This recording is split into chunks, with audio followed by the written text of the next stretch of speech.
നോമ്പിൻ്റെ 3-ാം ദിനം. മത്തായിയുടെ സുവിശേഷം 12-ാം അധ്യായം 50-ാം വാക്യം. സ്വർഗസ്ഥനായ എൻ്റെ പിതാവിൻ്റെ ഇഷ്ടം നിറവേറ്റുന്നവരാരോ അവരാണ് എൻ്റെ സഹോദരനും സഹോദരിയും അമ്മയും. എൻ്റെ അമ്മ ആരാണ്, എൻ്റെ സഹോദരൻ ആരാണ്, എൻ്റെ സഹോദരി ആരാണ് എന്ന് കർത്താവ് പറയുക. സ്വർഗത്തിൻ്റെ മനം മനസ്സിലാക്കിയവരാ, എൻ്റെ പിതാവിൻ്റെ ഇഷ്ടം അത് മനസ്സിലാക്കിയവരാ. ചില ഇഷ്ടങ്ങളൊക്കെ നമ്മൾ മനസ്സിലാക്കുന്നുവല്ലോ.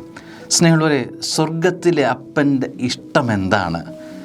ആ ഇഷ്ടങ്ങൾ മനസ്സിലാക്കുന്നിടത്താണ് നീ കർത്താവിൻ്റെ സഹോദരനും സഹോദരിയും അമ്മയും എന്ന് പറഞ്ഞാൽ കർത്താവിൻ്റെ പ്രിയപ്പെട്ടവരായി മാറുന്നത്, കുടുംബാംഗമായി മാറുന്നത്, കർത്താവിൻ്റെ ഏറ്റവും അടുത്ത വ്യക്തികളായി നമ്മൾ മാറുന്നത്.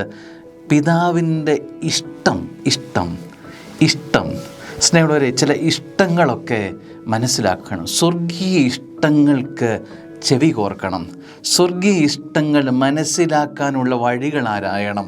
സ്നേഹമുള്ളവരെ, ഇതെങ്ങനെയാണ് നമ്മൾ എൻ്റെ അപ്പൻ്റെ ഇഷ്ടം മനസ്സിലാക്കുക?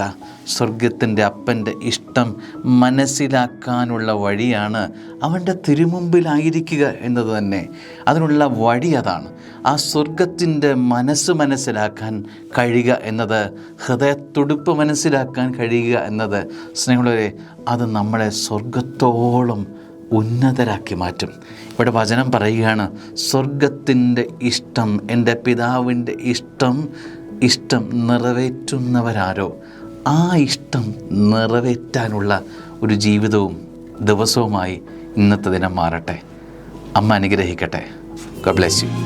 മരിയേ അമലേ കർമ്മലനാഥേ